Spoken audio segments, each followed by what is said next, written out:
Narito na ang programang Usapang Pangkapayapaan, Usapang Pangkaunlaran.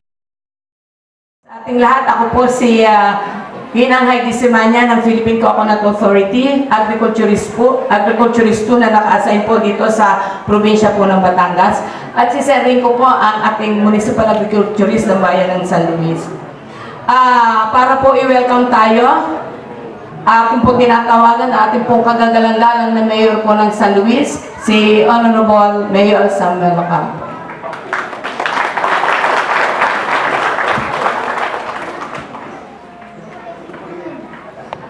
Kami na pagkukulan nyo ng kaunting pagkakataon para bisitahin at dalawin, ay ramdam na po namin ang kaliwanagan ng kung anong suliranin na kinakarap namin dito sa cocoa scale insect. Tunay nga po, may mga farmers na hindi pa lubusan ng pagyakap sa mga tinuturang sistema ng PCA o ng Department of Agriculture. Nabanggit nga po nyo kanina, Secretary, may mga lugar pa tayong nadaanan, hindi pa ginagawa yung pruning. Iyan nga po, ang advice po ng ating Secretary sa mga magsasaka, yung mga nakikita po nating mga nyog na may naninilaw na dahon, pagtsagaan po nating putulin at alisin ito dahil kapag inalis nga raw po natin ito, 50% ng population nila ay medyo nakokontrol o nababawasan po natin. Anyway, maraming salamat po, Secretary Pangilinan. At sana po ay nga po bumukas ang langit ng biyaya para sa aming maliit na bayan, para sa mga maaring may tulong ng kagawaran po ninyo sa aspetong agrikultural. Welcome po sa San Luis, Batangas, at maraming salamat po sa inyong pagdating. Pasalubungan po natin ang masigabong para ng ating sa barangay Secretary. Magandang umaga po at maraming salamat po. Salamat po, Mayor. Honorable Francis Kiko Pangilinan, ang ating bisitang pandangal sa araw na ito dahil sa kanilang tulong sa ating barangay, sa ating mga taga-PCA, ating membro ng Sangguniang Bayan, pinangungunan ni Mayor Samuel Ocampo, ang aking mga kasama na barangay captains na narito po ngayon, sa ating mga teaching force ng Bunliw Elementary School, sa ating pakipagtulungan sa ating kaganapan sa araw na ito, mga kabarangay, sir, kayo po lahat ay welcome ng aming, sa ngalan ng barangay Bunliw, kayo po ay welcome po sa aming barangay. Salamat po. Salamat. Municipal councilors, ke barangay captain, ex Air Force personnel Alex Bagani, with his officials, PCA personnel headed by RM Erlin Manohar, and PCDM Jimmy Gamier, SA Heidi, and the CDOs and CCDOs of Calabar Zone are in full force with us here in this activity. Mga kasapi po ng COCOFED at ibang organisasyon na merong stake sa coconut industry, hindi lang dito sa bayan ng San Luis, but sa mga karatig bayan ng Santa Rita, San Nicolas, na nandito ngayon at i-witness itong launching natin ng massive treatment specifically dito sa bayan ng San Luis against Cocolisa.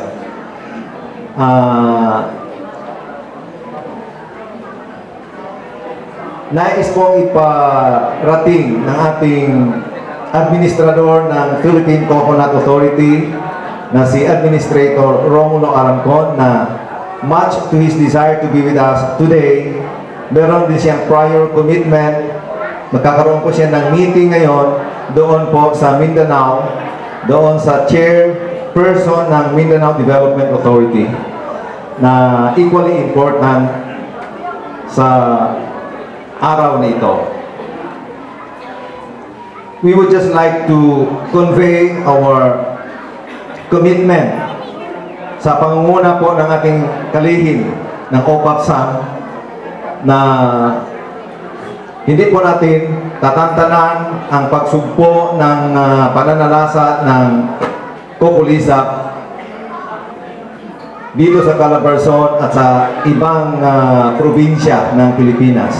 In fact po, we launched this activity sometime in June last year until August, at we are confident enough to update you na yung ginawa natin pong solusyon ay matagumpay naman po. We were able to successfully bring down the population of COCOLISAP by 90%. Siguro po itong dito ay offshoot lamang doon sa mga, meron pa kasi tayong mga areas na hindi na ganap na treat, no? So kaya nga tinutuon po natin ang ating pansin at effort dito sa barangay ng San Luis upang finally and decisively we will put an end to the epidemic as far as COCOLISAP in Calabarzon, so that magkakaroon na rin po tayo ng sufficient time na i-address itong problem doon din po sa Basilan. So napaka-fortunate po natin ngayon, at I think ang manifestation na nandito tayo is a show of commitment, and we acclaim that truly ang community-based approach in having a sustainable way of controlling and addressing the problem is yung magsama-sama po tayo. So ngayon po, sa pangunguna ni Kagalang-galang Secretary Kiko Pangilinan, wala pong dahilan na hindi tayo magtatagumpay sa adhikain ito. Ito na po, maraming salamat at magandang umaga po sila. Sa ating pong pandangal na panawin, Mr. Secretary Kiko Pangilinan, the member of Sangguniang ng ating bayan, sa pangunguna po ni Mayor Samuel Ocampo, at ang grupo po ng Philippine Coconut Authority, gayon po din ang COCOPED. Salamat po at narito kayong lahat dito po sa aming bayan, at dito naman ginanap sa aking barangay na hindi ko po alam kung ito'y na inside job, kung bakit ito ginanap, bilang po ako isa sa Municipal Agricultural and Fisheries Chairman, ay dito po napili ng taga Philippine Coconut Authority dahil po siguro ay masisipag ang mga taga rito sa atin sa Punliw at napakarami pong liyo.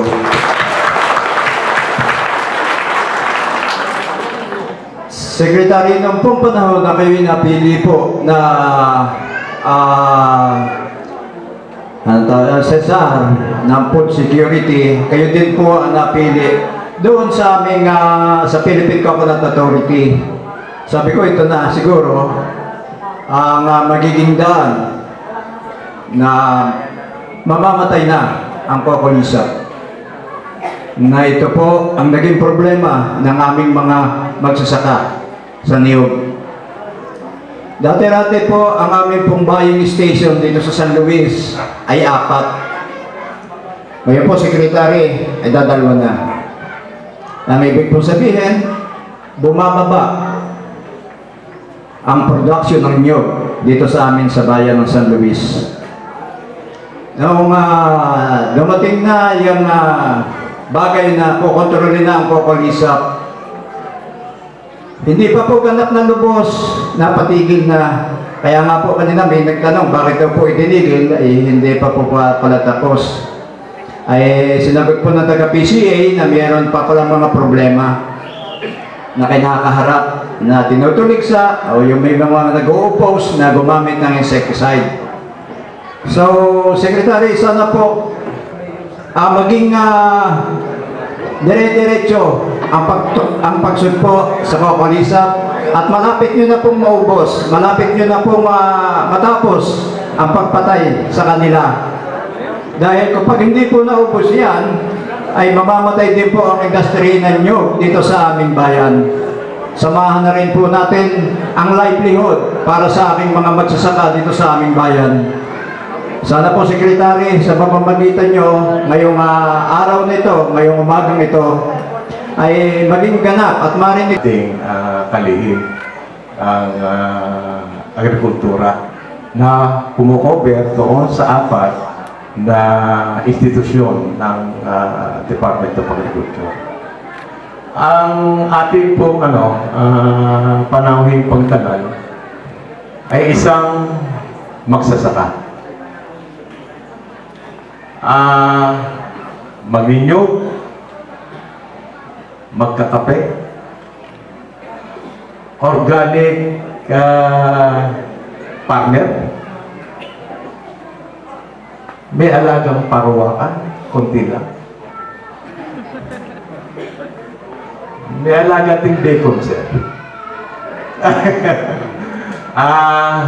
Nagsimula yung kanyang career sa public service noong siya naging chairman noong UP Diliman School Council, Student Council. Naging konsehal ng 4th District ng Quezon City. Naging abogado sa Universidad ng Pilipinas. Nagtapos ng kanyang public administration sa John F. Kennedy School of Government sa Estados Unidos. Tumakbong senador in 2001. Bali, ang kanyang banner ay puro po nakatuon sa ating magsasaka kung paano iaangat ang kabuhayan at ang income noong ating magsasaka. Nahalal muli noong 2007 bilang senador.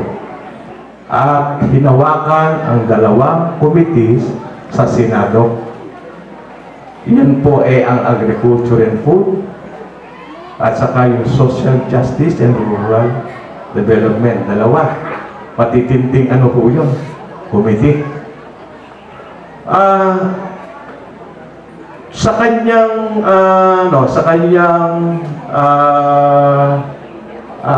leadership, nakatulong po siya doon sa pagtaas ng pondo ng Department of Agriculture by 52%. Ang laki po noon. Ang laki po noon karagdagan para sa pag-unlad ng agriculture and fisheries na pinapakinabangan natin ngayon. Kasalukuyan, siya po ang kalihim ng Office of the Presidential Assistant for Food Security and Agricultural Modernization. Maaring sabihin natin, siya ang scale Kokolisa or scale Inseksa dito sa Pasilan at saka dito sa Calabarzon. Mga kasama, ang ating kasangga, kapwa pagsasaka, Senador Kalihim Francis Kiko Pangilinan.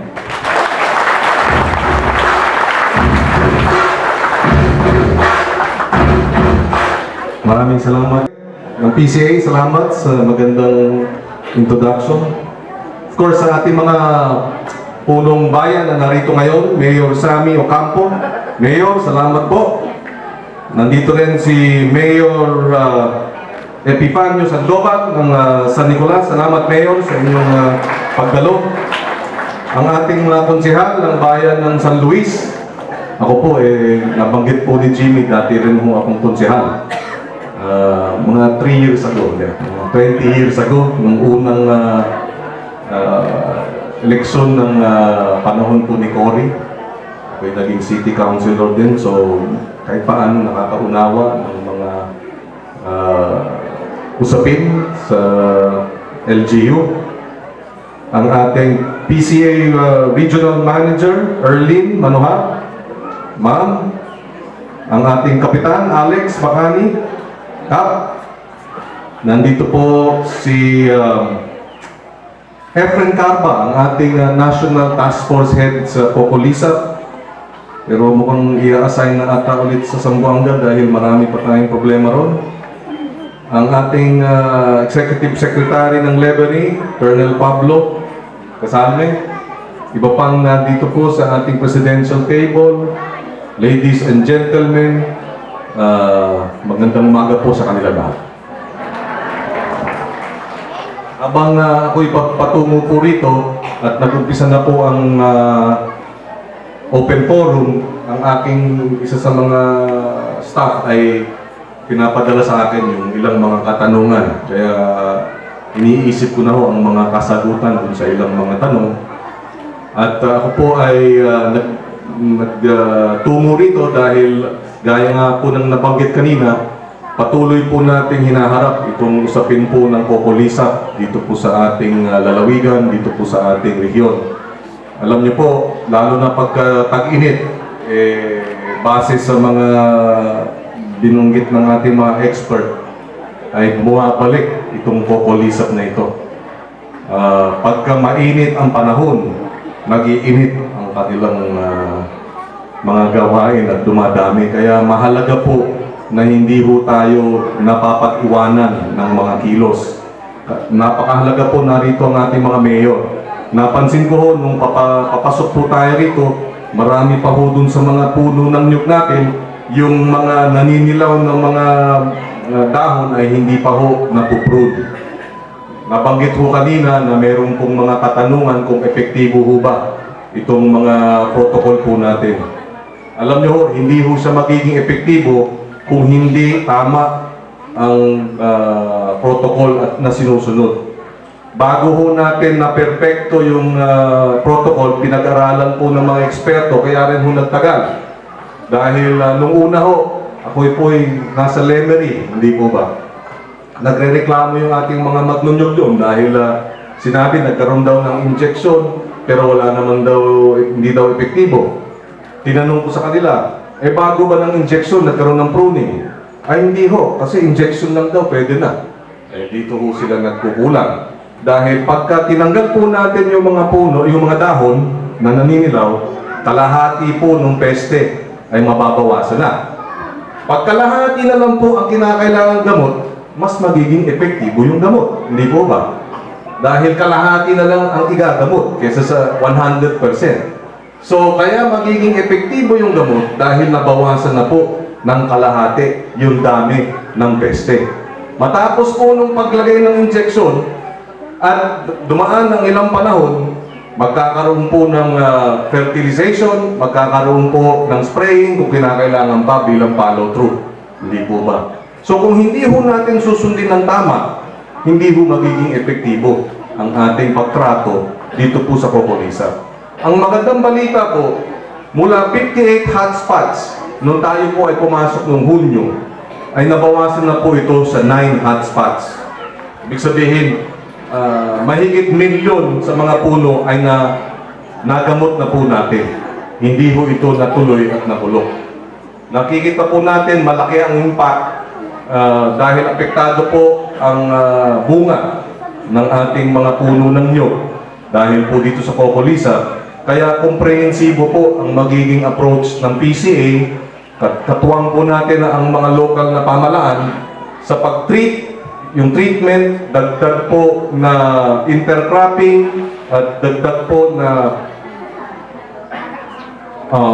fertilization at syempre, pag apektado po ang ating yield, saan ho tayo kukuha ng dagdag na pagtustos? Dito po pumapasok yung pag-distribute ng mga livelihood, mga high-value crops na mabilis nating maaani, pandagdag man lang sa pangtustos sa gastusin, lalo na sa pagkain. Kaya po tayo nagawi po rito dahil nga gusto po nating tiyakin na tuloy-tuloy ang ating pagsugpo dito po sa COCOLISAP na ito. At hindi lamang po sa usapin ng treatment. Imomobilize po natin ang ating mga farmers mismo ngayon. Meron po tayong budget para sa replacement income. Pagkasama po sila sa pruning, ay magkakaroon po ng income. Kumbaga sila ho ang imomobilize natin para ipuprune po natin ito. Siyempre, bibigyan po natin, babayaran po natin yung labor. Hindi lamang po sa pruning, pati rin sa fertilization, kapag ito po ay inimplementa, pati po dun sa pag-trunk inject, pag natuloy po ito ulit, ay meron ding gastos dito po sa labor at manggagaling po, ideally, dapat po, yung mga farmers na apektado dun sa kanilang ani at dun po sa apektado po dun sa produksyon ng niyog, sila ho ang bibigyan po natin ng trabaho, ng dagdag na pagkakakitaan para meron pong income pa rin kahit na ho naapektuhan ang ating harvest. So ganito po ang magiging programa po natin at tuloy-tuloy po ito. Ang PCA po ay naglaan ng budget. Nung tayo po ay pumasok, nagkaroon po tayo ng emergency executive order. Pinondohan po ng ating Pangulo. Meron pa po tayong budget para po dun sa rehabilitation, dun po sa fertilization, dun po sa pagbibigay po ng suporta para po magkaroon ng rehabilitation matapos po ang kalamidad ng COCOLISAP. Ang COCOLISAP po, hindi na ho mawawala yan. Nandyan na ho yan. Ang importante po ay agad po nating nabibigyan ng treatment para hindi ho dumami. Ang nangyari ho kasi, nung hinahanap pa ho natin ang solusyon, dahil ito po ay galing sa ibang bansa, wala ho siyang kaibigang pulisap na kung tawagin na siyang magkakaroon ng solusyon para ho siya ubusin. So dumami po siya ng dumami. Mula 2 barangay sa Tanawan, umabot po sa halos 300 barangay, no? 400 pala.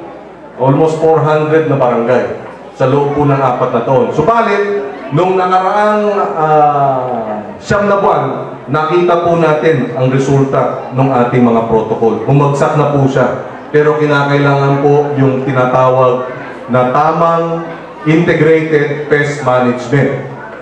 Integrated dahil kung nakikita nyo po ito po yung mga kaibigang pulisap. Siya po, pagka masyado hong marami ang COCOLISAP, hindi ho natin babawasan halimbawa yung mga dahon, may impatso itong mga kaibigang pulisap sa dami ng uubusin po nila. So kahit na i-release, dati ho, bago ho natin na ayos yung protocol, nire-release na po ito. Ang dami pa. Ang dami pa nung COCOLISAP, na-impatso yung mga kaibigang pulisap. Kaya hindi ho ito i-release hanggat hindi ho muna nababawasan itong mga COCOLISAP natin. Doon po natin makikita na magiging epektibo po siya. Hindi ho siya may impatso.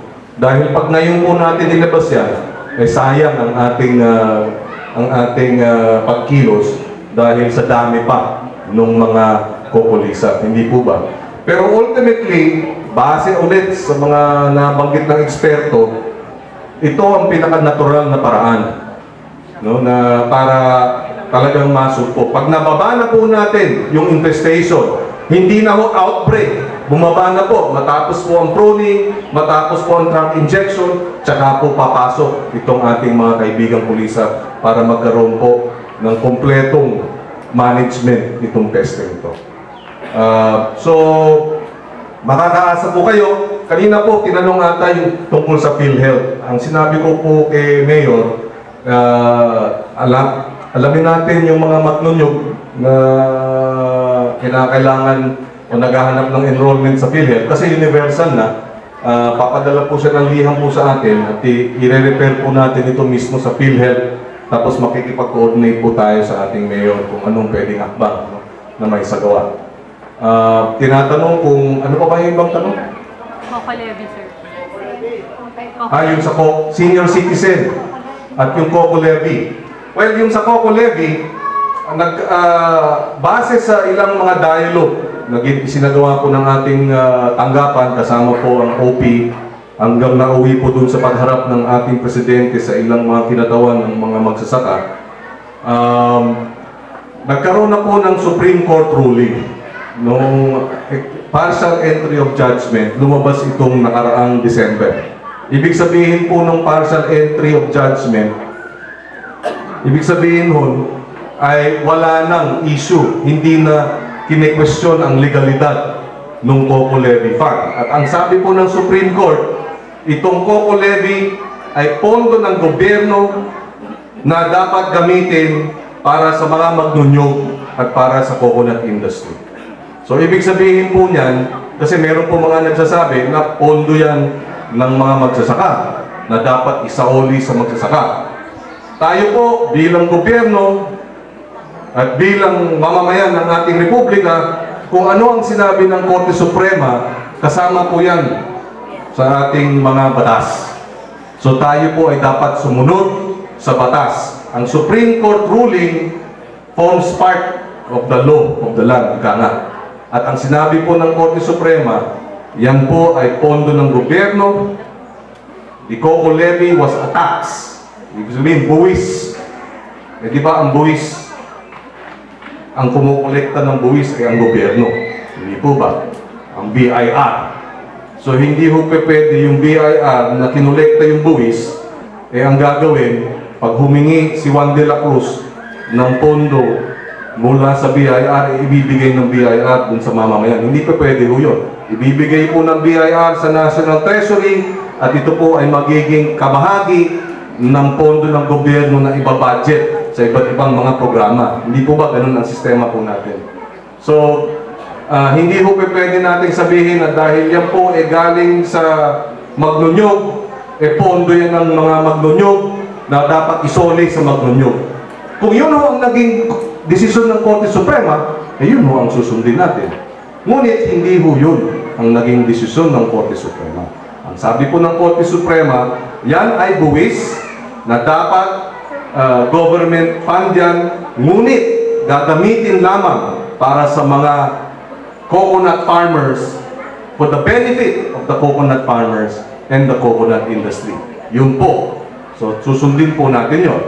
Dahil po rito, at dahil sa dialogo ng ating Pangulo, nagkaroon po ng dalawang executive order. Ito po ay nilagdaan, kailan ba? 2 weeks ago? 2 linggo nang nakakaraan. Dahil ito rin ang hiningi, base po sa ating mga konsultasyon, hiningi ho ng ating mga farmers. Doon po sa konsultasyon sa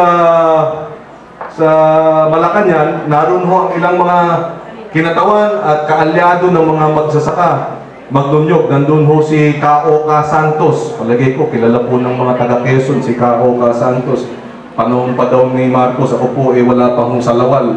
Ako po nagsushort pants pala ang K.O.K. Santos na si K.O.K. Santos.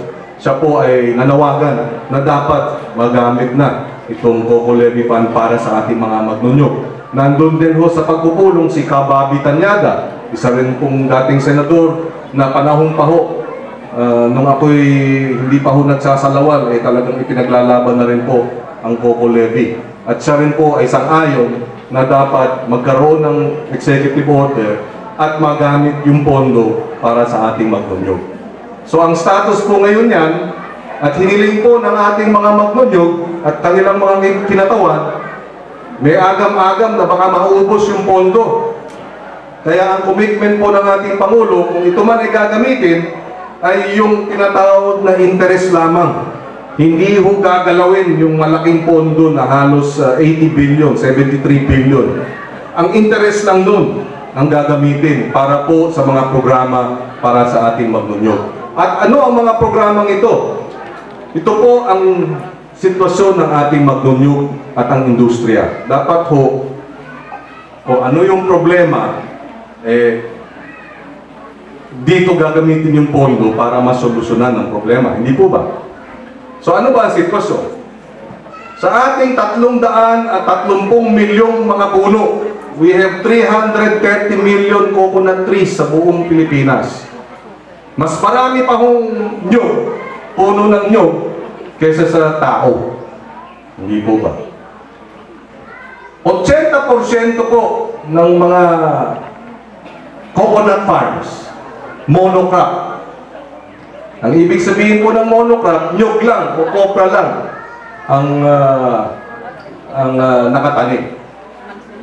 Ibig sabihin mo yun, halos 3 milyong hektarya monocrop.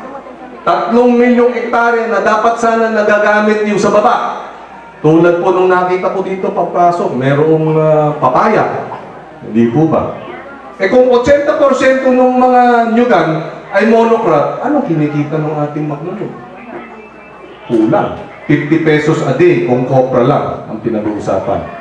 So kinakailangan, yung pondo gagamitin sa intercropping, number 1, para ho yung ilalim ng puno ng nyug ay madadagdagan ang pagkakakitaan ng ating mga magnonyug. Pangalawa, kalahati ng 330 million na mga puno po natin, kalahati po ng puno ng nyug, kulang ho ang abono.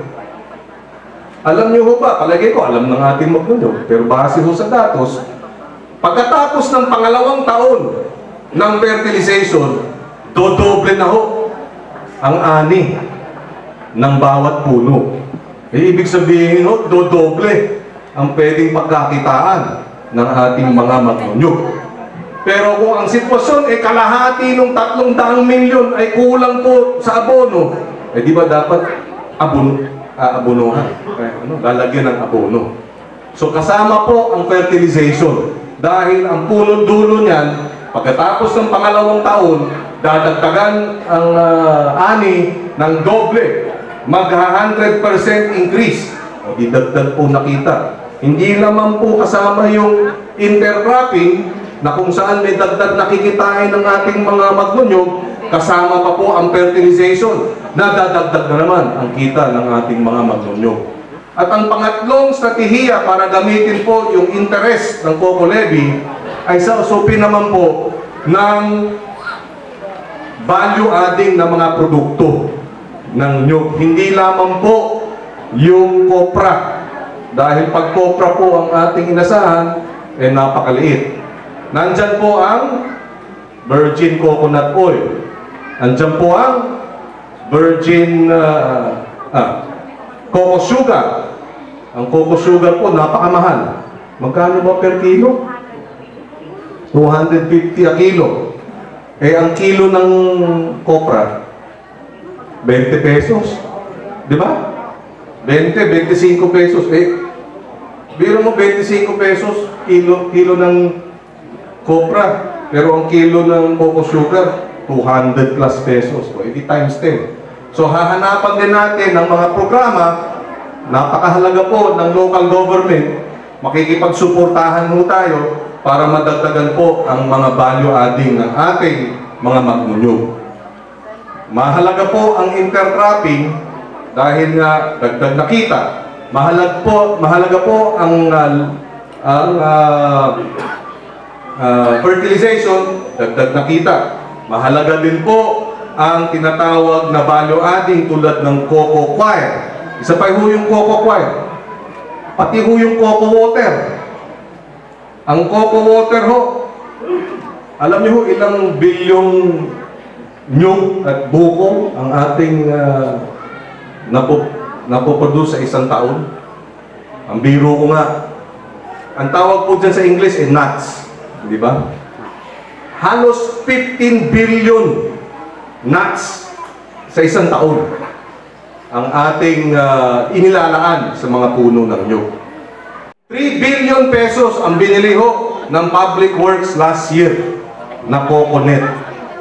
3 bilyong piso. E biro nyo kung yung 3 bilyon na yun ay matagdagan at pupunta rin ho yun sa kita ng magnonyug dahil kakailanganin ng dagdag ng coconut. So ito po ang mga programa na nais po nating mapondohan para ho matagdagan ang kita ng ating magnonyug at dyan ho ang strategiya na ginagamit po natin para po sa paggamit ng interest ng COCO Levy Fund. So, hindi ko na ho rin papahabain pa. Nabanggit po kanina ni Jimmy, ako po nagsaka ng 2011 pa, dito po sa Alfonso, Cavite. Meron ho akong konting nyog, meron akong gulay, organic lettuce ho, at organic na pakbet, saka herbs. Hindi ho biro. Doon ko ho naranasan na yung kakaibang, sabihin na po natin, respeto sa mga magsasaka. Dahil ako po ay nagtanim, tapos naghabagat ng 10 araw, walang tigil yung ulan, natunaw lahat yung aking tanim. Matapos po, nagpunla ulit. Pagpunla, akala ko okay na. 80% ng aking mga naipunla, tinamaan naman ng peste. Sabi ko, ano ba itong pinasukan ko? Tapos po, akala ko okay na. So, nagtanim ulit dahil natunaw ng ulan, inubos ng peste, pero nagtanim ulit. At kahit paano ho, nakabawi, pero lugi pa rin. Pero kinakailangan, sabi ko nga, kaya pala kinakailangan ng crop insurance. Doon pala yun. Kaya pala kinakailangan ng punla. Kaya pala ang suporta sa mga magsasaka. At ako po ay naniniwala, at ito po ay nabanggit ko sa ibang mga talumpati po natin at mga mensahe, na ang ating magsasaka, siya po ang dapat bigyan po ng parangal at pagkilala. Sabi nga po ng anak ko, si Frankie, ang pagtrato po natin sa ating mga magsasaka ay dapat tulad ng pagtrato natin sa ating mga magulang, dahil ang mga magsasaka ang nagpapakain sa atin. Dahil pag wala ho ang nagsasaka, wala ho ang gulay, wala ho ang bigas, wala ho ang lahat po nating pagkain. Kaya po ako food security SAR, ako po bilang food security SAR naniniwala, kung gusto po natin tiyakin na secure ang ating pagkain, kinakailangan unahin natin i-secure yung ating magsasaka. Kasi sila ho ang nagtatanim. Sila ho ang nag-aaruga ng ating mga tanim para po magkaroon po tayo ng aanihin. At yan po ang naging paniwala po natin. At ako rin po naniniwala. At ako'y naggaling na rin sa ibang bansa. Thailand, China. At nakita ko po ron na binibigyan po nila ng kahalagahan ang mga magsasaka. At hindi ho tayo aabot, palagay ko, tulad ng inabot na ng China, ng Taiwan, ng South Korea, bilang progresibong bansa, habang ang ating mga magsasaka ay gutom. Dahil ang strategiya po nila, pinasigla ang ekonomiya ng agrikultura, nagkaroon ng dagdag na kita ang ating mga magsasaka. Nung meron ng pinagkakakitaan, naghahanap ngayon ng gagastusin, naghahanap ng cellphone, naghahanap ng motorsiklo, naghahanap ng tricycle, naghahanap ng iba pang pwedeng bilhin. Yung ating manufacturing naman ngayon, yung mga pabrika, para ma-event, para ma-produce, para maisagawa itong cellphone, itong mga DVD player, itong mga motorsiklo, dahil may binibili na po ang ating mga magsasaka. Doon na ho, tuloy-tuloy ang larga ng ating ekonomiya. At hindi lang ho tayo hahapon sa Taiwan, South Korea, Thailand, Malaysia, lalampasan pa ho natin. Pero mag-uumpisa ho yan sa pagsuporta sa magsasaka, pagbigay ng dagdag na kita at income sa ating mga magnunyog, sa ating mga magsasaka. At doon po natin makikita yung tinatawag na food security at siyempre ang progreso ng ating ekonomiya at ng ating bansa. So medyo mahaba na ho ang aking naging talumpate. Sana po naunawaan po ninyo. Ako'y nagpapasalamat sa pagkakataon nito. Kung meron pang ilang mga katanungan, I'm more than willing to answer.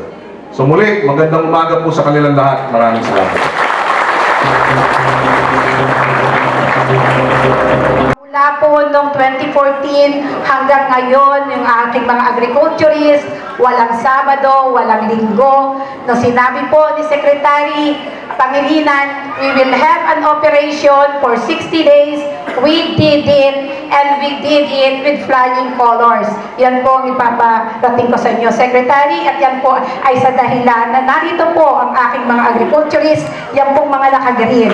Sila po ang magsasaka at lagi po sila dyan para tulungan ang ating mga magniliyog. Kaya po gagawin yung mga protocol na sinabi ni Secretary. Nagulat po mga ako sa explanation ni Secretary kasi para po siyang nag-crash course sa entomology, sa agronomy, at saka sa socio-economics ng coconut industry. Nakakagulat po yon. Wala pa po siyang 1 taon. Alam na po niya from entomology, crop protection, down to socio-economics. Grabe po ang pag-aaral ni Secretary at yan po ay nagpapatunay ng kanyang commitment. Si Secretary Pangilinan. Wala pong halong sip-sip yun.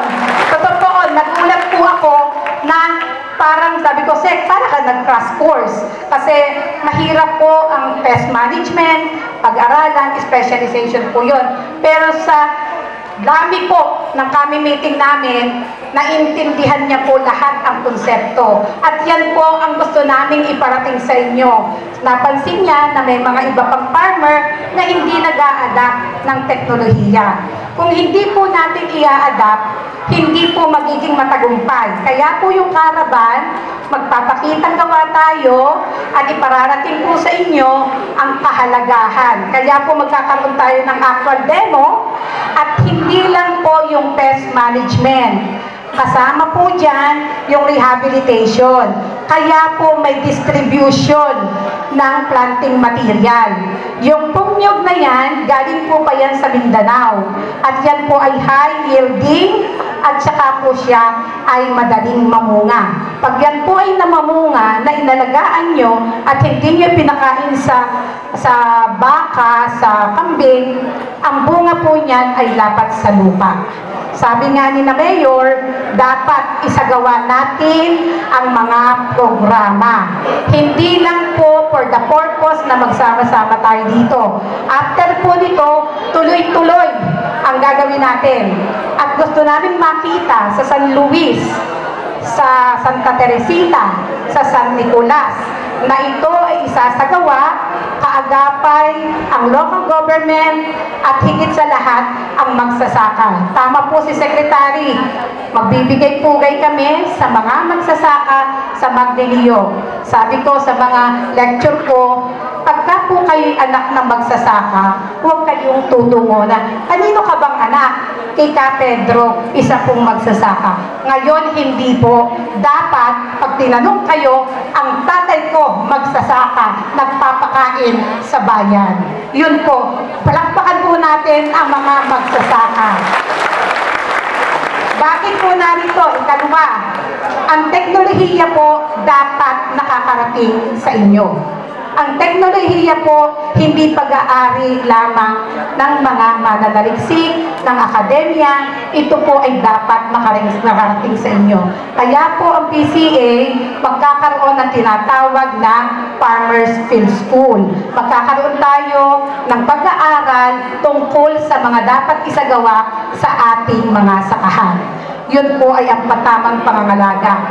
So, para po pagdating ng panahon, nagkaroon ng infestation, hindi na po nyo iintayin ang PCA.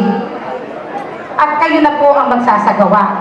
Kaya po may dala kami nitong mga biocontrol agents, ipakikita namin kung paano ang pag-release, paano ang pagpaparami. Yung dalawa po nating mayor, si Mayor Ocampo at si Mayor Sandoval, i-request po namin na magkaroon ng biocontrol lab sa inyong mga bayan. Ito po ay nasimulan na namin sa Quezon at saka po sa Laguna. Sana po matulungan nyo kami dito. Inyo po ang room, inyo po yung tao, amin po lahat ang supplies. At yan po ang ating isasagawa. So may biocontrol agents tayo, meron po tayong spraying para po doon sa mga malalang sitwasyon, magtatrack injection po tayo, doon lang po sa may malala na sitwasyon. Dahil mababa na po ang populasyon. Sabi nga ni Secretary, 90% na ibaba na po natin last year. So, yun yung kung tuturukan, ayun lang pong malala para po hindi na kumalat. So, ikatatlo po, magkakaroon din po tayo ng pagkaabono. So, bibili po ng abono ng PCA at i-distribute para po yung ating itinanim ay maaalagaan. At ang ikaapat po ay ang intercropping. May dala din po kaming pananim para inyong pagkakakitaan. At kung ano pa po ang may tutulong namin under livelihood program.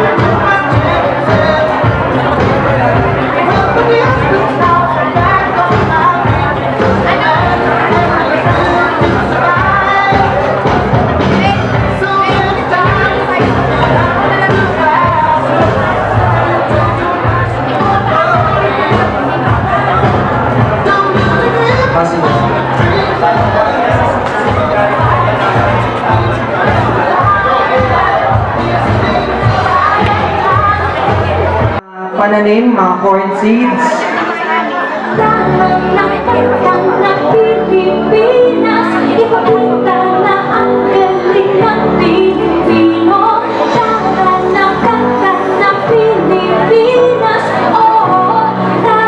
Next po, Barangay Santa Monica.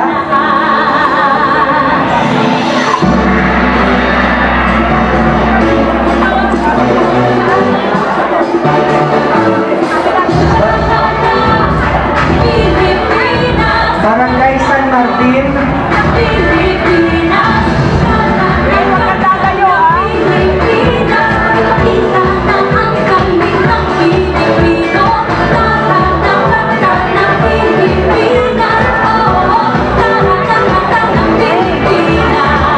Barangay Durungaw.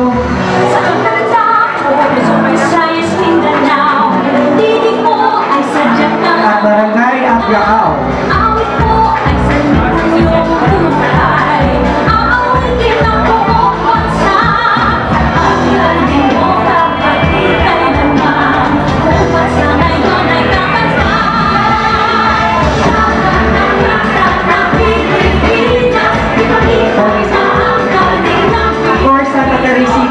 Representatives from Santa Teresita.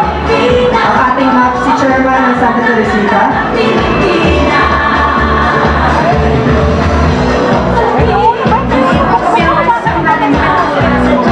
At after po ninyong na-receive yung mga inputs na yan, ay itin po kayo sa acknowledgement receipt po natin dito. Palakpakan po natin ang mga recipients na bigay ng Philippine Coconut Authority. Of course, Municipality of Lemery. Representative from the Municipality of Lemery.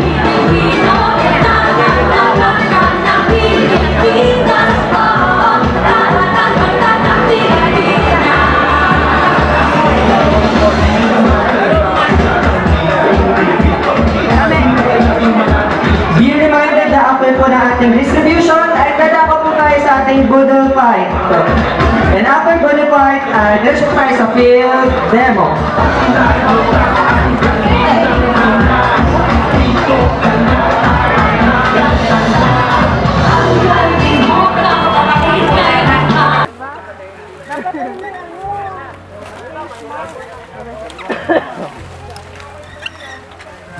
Mababaw lang naman ito.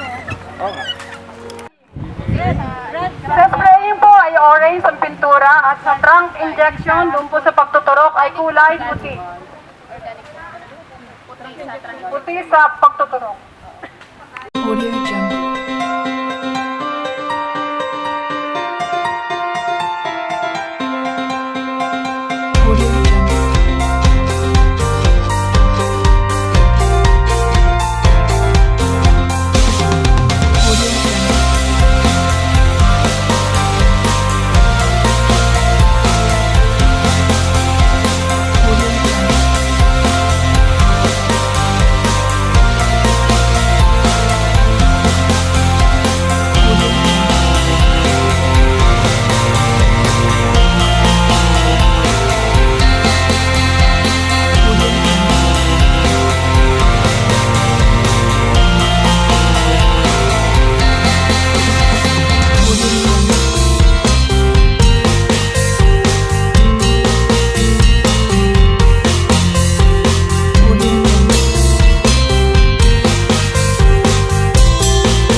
Narito na ang programang Usapang Pangkapayapaan, Usapang Pangkaunlaran.